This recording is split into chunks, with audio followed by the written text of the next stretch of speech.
नमस्कार। नवरात्रि के आज के तीसरे दिन पर आपका स्वागत है। तीसरे दिन पर चंद्रघंटा देवी की पूजा की जाती है। चंद्रघंटा देवी पार्वती दुर्गा का तीसरा रूप है। उसका नाम चंद्रघंटा, जिसका अर्थ है जिसके पास घंटी का आकार का आधा चांद है। उसकी तीसरी आंख हमेशा खुली रहती है और वह हमेशा राक्षसों के खिलाफ युद्ध के लिए तैयार रहती है। उन्हें चंद्रखंड चंडिका या रणचंडी के नाम से भी जाना जाता है। उनकी पूजा नवरात्रि के तीसरे दिन की होती है। माना जाता है कि वह अपनी कृपा, बहादुरी और साहस से लोगों को पुरस्कृत करती है। उनकी कृपा से भक्तों को समस्त पाप, क्लेश, शारीरिक कष्ट, मानसिक क्लेश और प्रेत बाधा दूर हो जाती है। यह उसके विवाहित रूप का प्रतिनिधित्व करता है।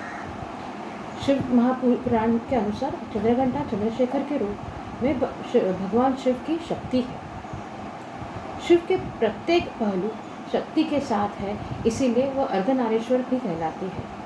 चंद्रघंटा के 10 हाथ हैं, जहाँ 2 हाथ त्रिशूल, गदा, धनुष बाण, खड़ग, कमल, घंटा और कमंडलू रखते हैं, जब एक हाथ उनके आशीर्वाद मुद्रा और अभय मुद्रा में रहता है।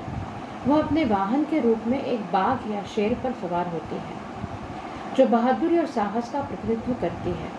वह अपने माथे पर एक घंटी दर्शाते आधा चांद पहनती है। उसके माथे के बीच में तीसरी आंख होती है। उसका रंग सुनहरा है। शिव चंद्रघंटा के रूप को सुंदरता, आकर्षण और अनुग्रह के एक महान उदाहरण के रूप में देखते हैं।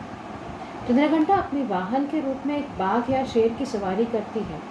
हालांकि कई शास्त्रों के अनुसार सिंह रुद्रा का उल्लेख है, जो सिंह के सवार के रूप में संदर्भित करती है या उन्हें बैठाया जाता है। देवी चंद्रघंटा का यह रूप एक अधिक योद्धा, तैयार और स्पष्ट रूप से आक्रामक रूप है, जैसे देवी दुर्गा लेती है।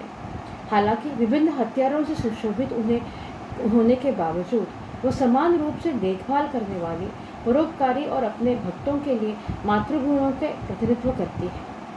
जबकि इस रूप का प्राथमिक कारण राक्षसों का विनाश था, उसका रुग्र चित्रण अपने साथ यह प्रोत्साहन लाता है।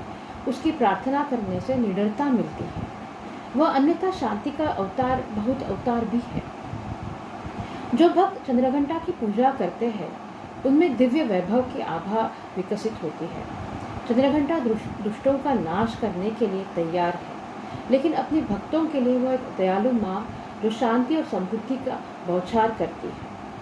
उसके और राक्षसों के बीच लड़ाई के दौरान उसकी घंटा से उत्पन्न गड़गड़ाहट की आवाज़ राक्षसों को लकवाग्रस्त और स्तब्ध कर देने वाली जानी जाती है।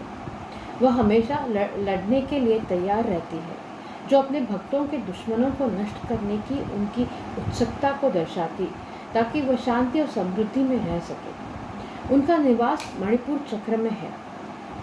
साधना के लिए हमें चाहिए कि अपने मन, वचन, कर्म एवं काया को विधि विधान के अनुसार पूर्णतः परिशुद्ध एवं पवित्र करके माँ चंद्रघंटा के शरणागत होकर उनकी उपासना आराधना में तत्पर हो। उनकी उपासना हम समस्त सांसारिक कष्टों से विमुक्त होकर सहज ही परम पद के अधिकारी बना सकती है।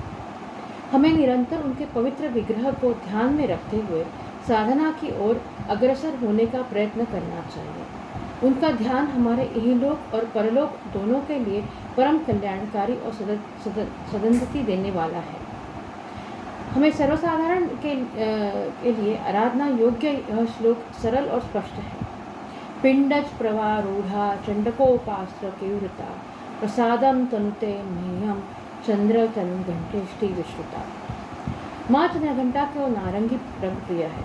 भक्त को जहाँ संभव हो पूजन के समय सूर्य के आभा के समान रंग के वस्त्र धारण करना चाहिए। इसी के साथ हम चंद्रघंटा की पूजा अर्चा और महत्व का यहाँ पे समाप्त करते हैं। नमस्कार।